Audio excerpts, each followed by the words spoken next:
brings us to $235. Now, you're going to have long arming cost one way or the other.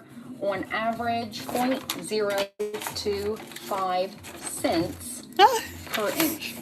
So I want to say that's the same price whether you are doing the long arming yourself or you're sending it off. I did the math wrong on this one, so it's actually going to come out just a little bit cheaper because I thought it was 92 by 92, but it's actually 92 by 108.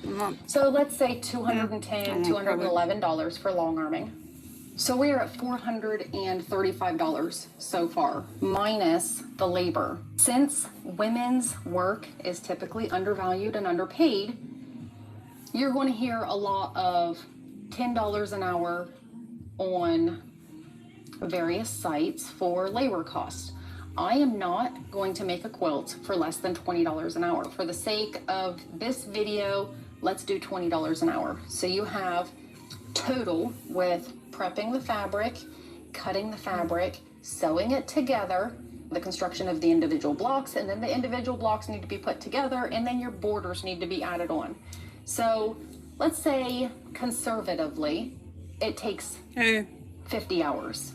And then you have to do your binding. A very, very low end on how long that is going to take, 10 hours. So 60 hours altogether at $20 an hour. That's $1,200 in labor. Queen size quilt, finished.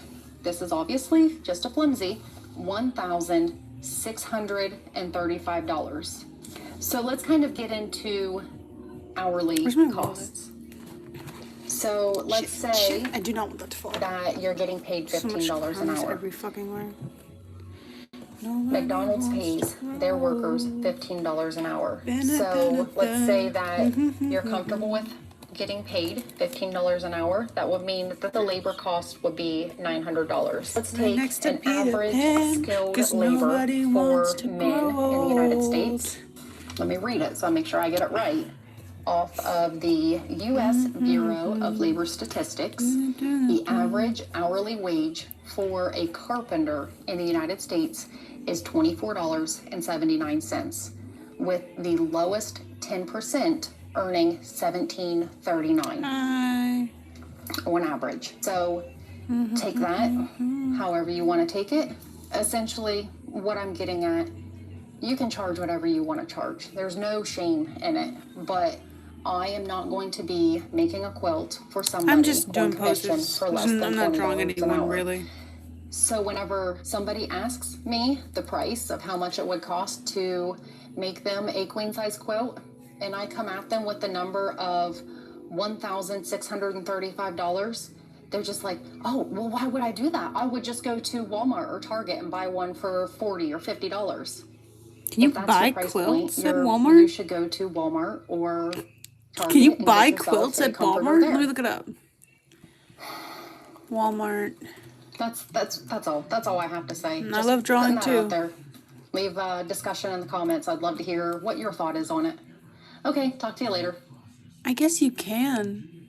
I mean, I suppose so, but really, so quilts? You know Wix. Do you really? It's interesting. I didn't know you could buy. This video is sponsored by Atlas Copy. I didn't know you could buy quilts from Walmart. I have such strong feelings about Pinterest. If you're an artist, chances are you have a Pinterest account and you've been using it for a while. In fact, I myself have 5 years of Pinterest posting experience under my belt. But as much as we enjoy turning on our playlist and scrolling through the art inspiration for hours, there is one question that no one seems to ask. Is Pinterest even that good?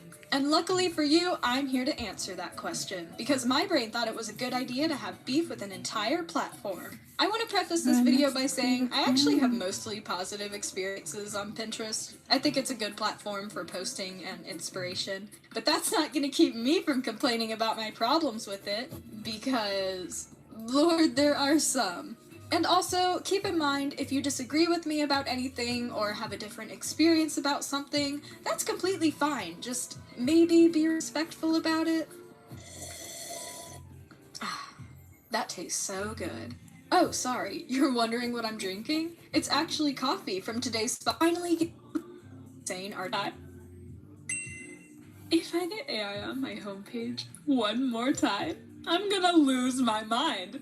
If there are two things that bind every sane artist together, it is our hatred of AI and our love for Fuck Pinterest. AI. And yet, there's Free no other place where I've Palestine. seen AI thrive more than on Pinterest. Like, I haven't I'll seen click all on a that. I guess colorful I- art piece, I and I'll go, do- wow, these colors are so I draw cool, and real this life character models looks so mostly, pretty, so maybe and that's why. I kind of want my art to look like that. Maybe that's why I haven't seen any. Wait, why is the hand all melted together?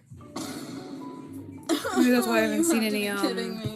AI art, AI. of course, has been a problem pretty much everywhere. It's definitely not exclusive to Pinterest. But what I feel like sets it apart from other platforms is that, in my personal experience, it's been easy for me to avoid AI everywhere else. But with Pinterest, it's everywhere. It's everywhere on there.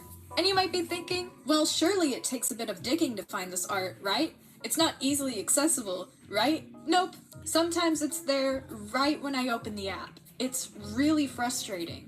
I want to use this app to take inspiration from other artists and admire their work, not feed myself slop created by a robot.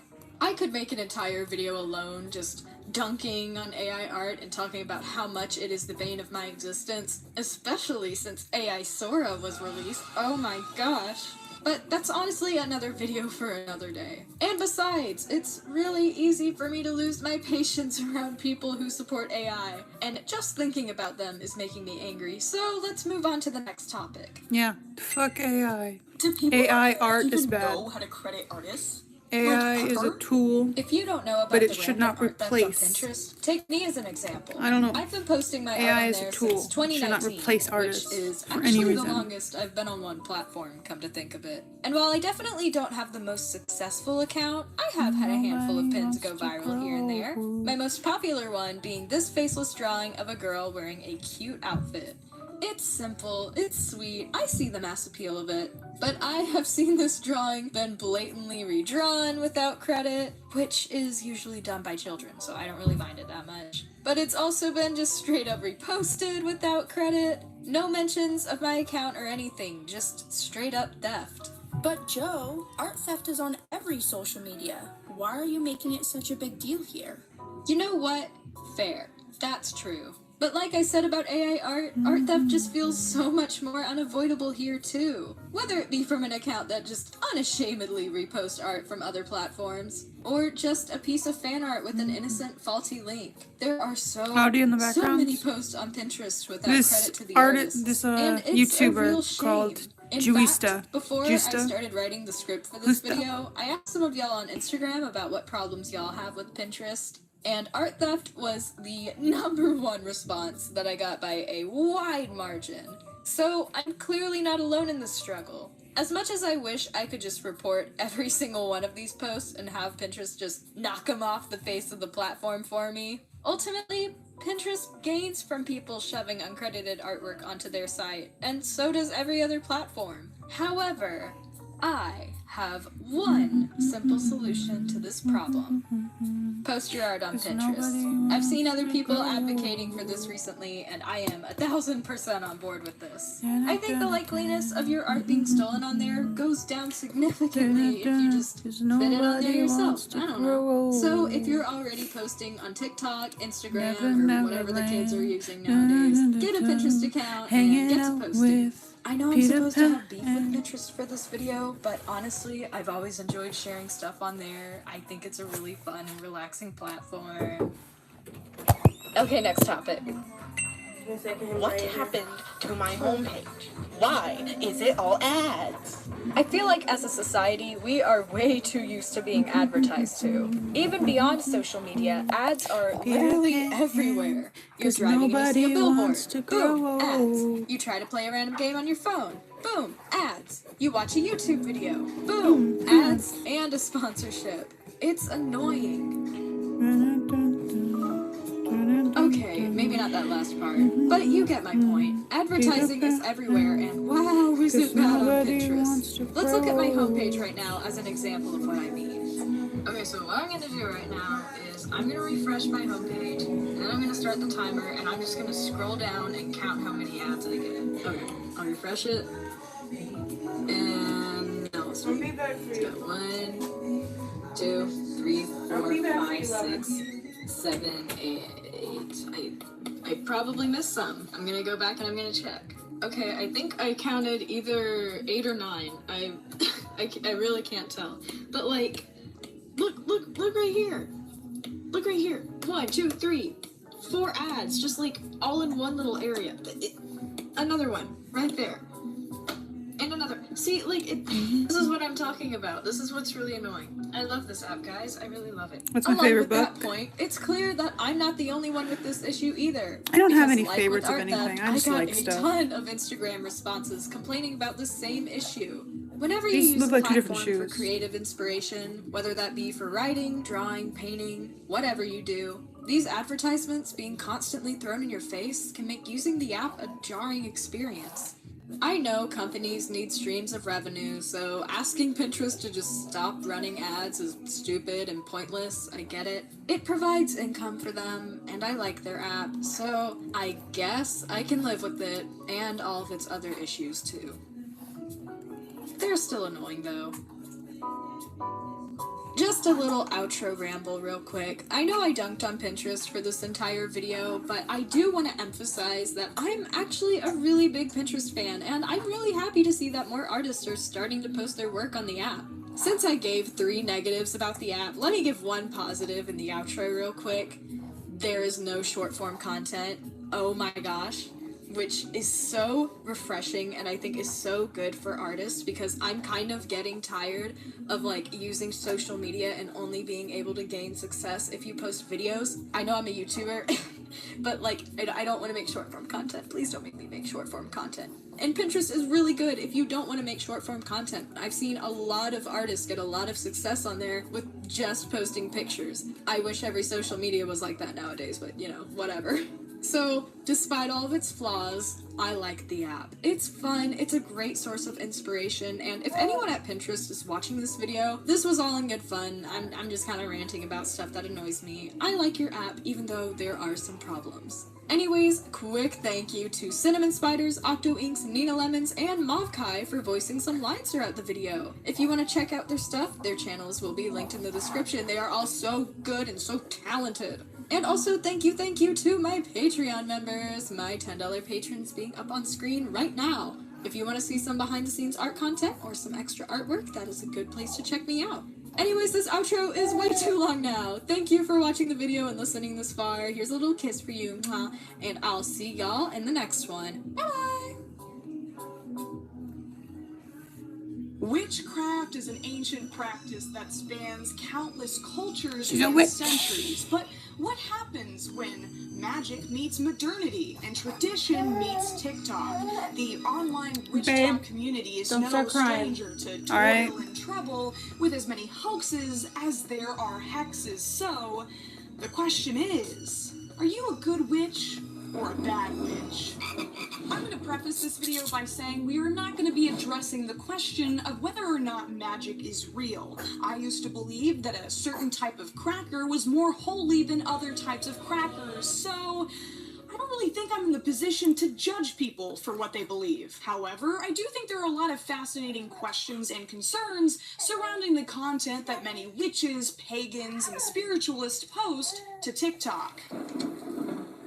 Go fish. For instance, many witches, instead of studying scrolls, seem to be more interested in keeping people from scrolling, threatening viewers with misfortune if they don't engage. Of course, TikTok card readings tend to be suspiciously dramatic. It's always a friend preying on your downfall, or an ex-lover who wants you back, and never anything useful. Like, hey, your inspection sticker is about to expire. Or something. I don't give a f if you don't believe in tarot readings. This video found you for a f***ing reason. Damn, girl. Okay. Now, I'm not 100% sure how these online tarot readings even work. Maybe the coven in the comment section could explain this, because my understanding was that a reading is supposed to be a very individual experience. The posters always insist that if you see their video on your For You page, the reading is meant for you. Well, you and the other 851,500 people summoned by the almighty algorithm. You will marry this man in the year 2024, and it will be the best day of your life. And your friends will be very jealous of you. Please reply with, I do in the comments. to confirm the truth of this prophecy. I receive in Jesus' name, amen. I receive in Jesus' name. What kind of dystopian nightmare is this? We've got AI grannies giving out prophecies before GTA 6? Another interesting byproduct of the convergence of social media and spirituality is a recent contentious offshoot of paganism that worships pop culture deities. Funny you should mention that because I work with Hatsune Miku, so that happens quite a lot. What was it like working with Itachi Uchiha as a pop culture deity? In a magical and astral sense, my eyes looked like they had unlocked the Sharingan. And directly in front of me, I saw a PK manifestation of Itachi Uchiha. Why do you guys want me to draw a realistic heart? I made a heart right there. Well, where were we? This is supposed to be pagans are a small but very vocal community of practitioners that believe that the intense devotion of fan culture towards popular characters, celebrities, and icons has the power to create an autonomous psychic entity called an egregore.